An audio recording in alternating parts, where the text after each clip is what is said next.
Good morning, BookTube. I'm Sean, the Book Maniac. Welcome back to my channel, and this is another new outdoor location that I'm able to try out now that I have a iPad tripod. Why is that so difficult to pronounce? An iPad tripod. When I'm filming it, the traffic noise is so noisy, but because I have such a great mic, the audio quality is good, so you're telling me. Or maybe you're just saying that. Today I'm going to introduce a new type of video. It may end up being a tag or maybe not. It may be a one-shot deal that goes over like a lead balloon, and that's fine too, but I've had it kicking around in the back of my mind even before I ever considered joining BookTube. Ever since I first heard of the underlying concept, which I'll explain in a second, I had delusions that I might start up a bookish podcast, and this idea was going to be maybe the core of the podcast, and it may end up being the kind of thing that would work better on audio, but you're going to tell me that. This I'm calling the page 112 prize, and then in brackets I've got tag, ? I don't know if it's going to be a tag. But the page 112 prize, or in French, le Prix de la page 112, is an actual annual literary prize in which the judges are presented with page 112 of the long list, with no identifying information about the title, the author, anything about it. Only page 112. And from their close reading and evaluation of page 112 of the long list, they then come up with the short list. And then they read the entire novels. Isn't that fascinating? I stumbled upon an article in The Guardian about this several months ago, much earlier this year. The prize has been around forever. The premise is that writers and their editors take great care to craft and edit the opening of books. They get the best book. The books are presented, the best writing is in the first chapter. Both the writer and the editor tend to slough off later on. Certainly by page 112. This is the premise. Debatable. Maybe not so debatable. I would tend to agree. How many books have we all read that started out really great and then kind of went south? So that's why the prize was created. So I'm going to try this as a video. You're going to tell me, kindly please, but you're going to tell me whether this is something you're interested in as a series of videos, or whether it might be something you'd like to do. So is it a tag? I don't know. I am going to read you 3 page 112s from 3 different novels. After I read each page, I will give you some of my thoughts on it, but I'm not going to tell you anything about the title, the author, the story, and the point of it is for you to think about your reaction to this excerpt only. Is it good writing? Are you drawn in? Are you curious about the story? It's not about can you guess who the author is or which book it's from. That's not the point. You can do that if you want, but that's not the point. The point is, how do you respond? Is it lively? Is it an energetic excerpt that makes you want to read more? And why? Let's see how it goes.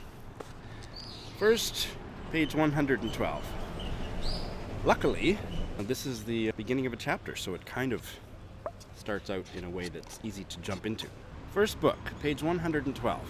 It was Hussein Kershaw who persuaded Abbas to serve with the British Army. And so the young man had gone to Tel el-Kebir, leaving no trace of himself in the alley. Why, even his shop had been taken over by an old barber. Hussein now found himself completely unsettled and full of hostility for the alley and its inhabitants. For a long time he had expressed his disgust for the alley and tried to plan a new life for himself. However, he had never clearly conceived a course of action, and consequently had never made a firm resolution to achieve his dreams. Now that the barber was gone, he found himself filled with a desperate determination to do something. It seemed insupportable to him that Abbas should have escaped from the filthy alley, and that he should have remained. Finally, he decided to alter his life no matter what it cost him. One day, with his usual crude bluntness, he said to his mother, Listen to me. I have made a firm decision. I can't stand this life anymore, and I see no reason why I should." His mother was used to his rudeness and his customary curses about the alley and its inhabitants. She considered him, as she did his father, to be utterly stupid, and never took his silly ravings seriously. So she made no reply and merely muttered to herself, "Oh God, please spare me this dreadful life." Hussein, however, his small eyes flashing and his near-black face becoming slightly paler in his anger, continued, "I can't bear this life anymore, and after today I am not going to." She was not a woman noted for patience. So that's page 112. I am somewhat interested in the story as it's unfolding there. I'm looking in the wrong place again. But I don't like the writing. It's really dull writing with a lot of multi-syllabic adjectives that just don't do much for me. Even the crows don't like it. I didn't hate it, but it left me cold. The story may be interesting. Maybe. It's just kind of a shouty guy, unhappy guy, and unhappy mother. Doesn't pull me in particular. So, next, page 112. After a while, my back starts to hurt. I can't sit still for any length of time. A restlessness crawls up my neck, to my throat, tongue, and palate. I feel an urge to rave, yes, let my hair down, throw my head back in a howl. Obviously, everyone else notices my restlessness. The men don't try very hard to engage me in conversation. They've got the message. The questions go via Ragna and only have to do with the meal. Would your sister like some more potato? More to drink? Wouldn't she like some more gravy? Ragna grunts and mutters in reply. Johann sends me his watchful, menacing look, but I sit there still, behaving properly. I eat and drink, sit straight. After the meal, the choir move over to the stove again, snap their fingers as an accompaniment to rhythmic, guttural sound. Johann seizes Ragna, heaves her out onto the floor. Her lace crown has come away at the edges. Her veil has gathered itself into a knot and bounces back and forth against her back. At last, I can get up and find a place in a corner. From the periphery, I watch the married couple's unstable mating dance, their ritual celebration of the conspiracy in the home. I grin inwardly. There's precious little in the way of control left. Ragna keeps on barging into Johann, who answers with jerks and shaky legs. From the corner, I also secretly watch the choir. Their bodies, the rhythm of their hands and feet, how they pull themselves up and flaunt themselves with glazed looks and a smile around their lips. Okay, now that one really I like.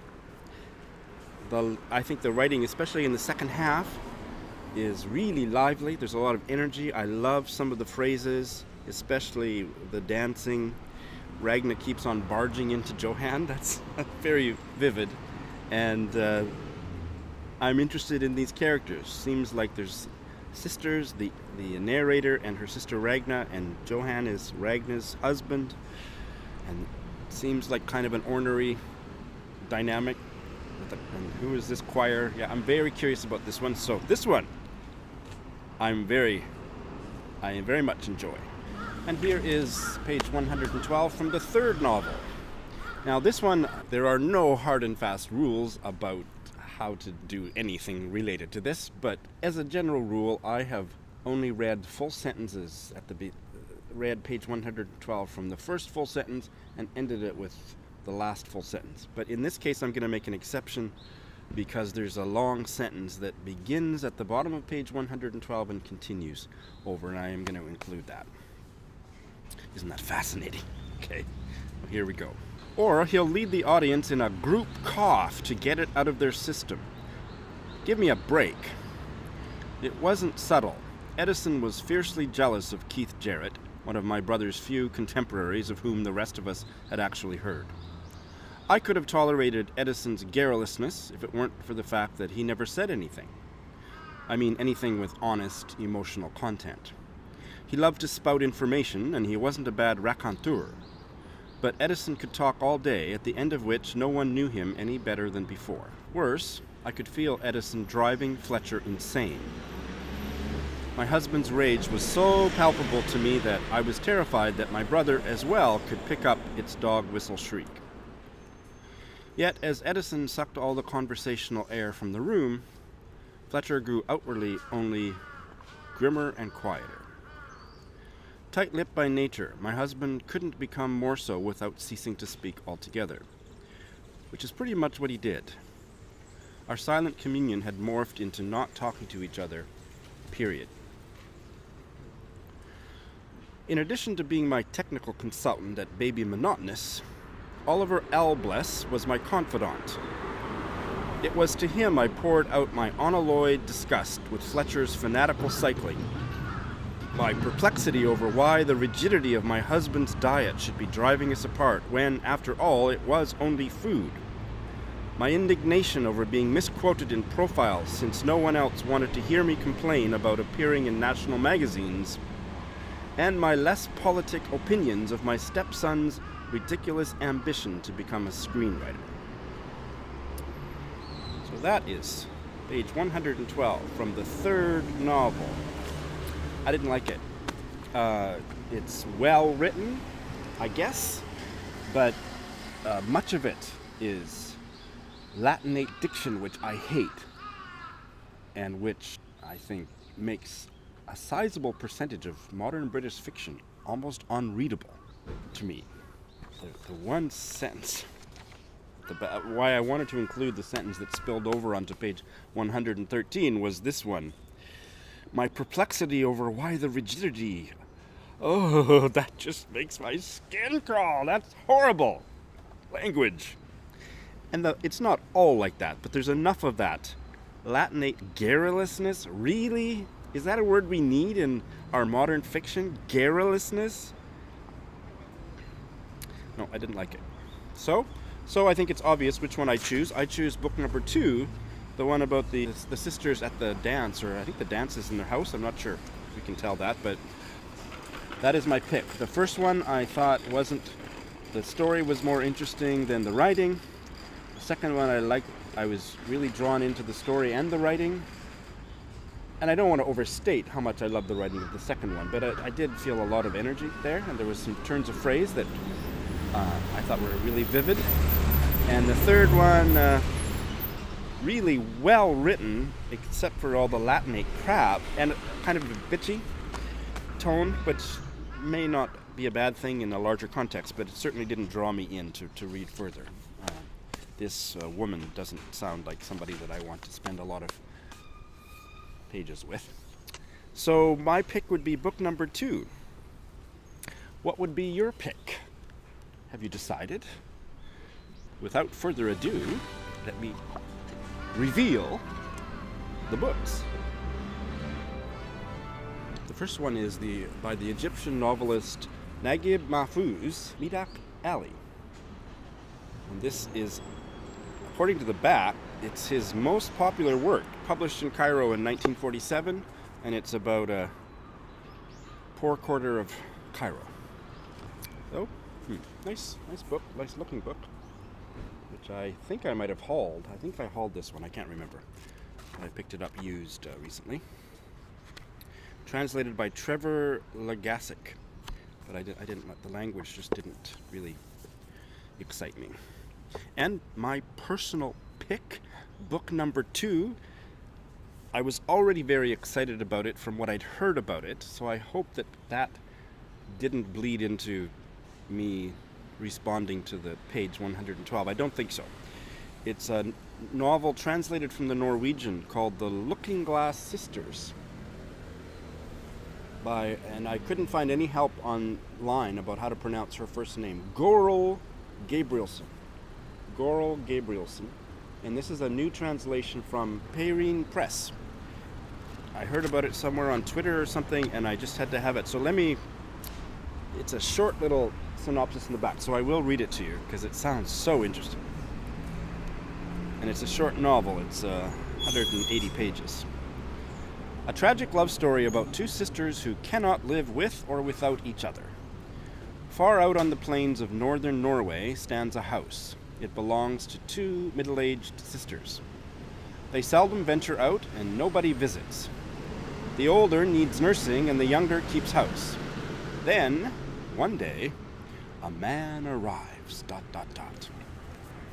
And maybe this... of course, I'm curious if any of you recognize the writing style.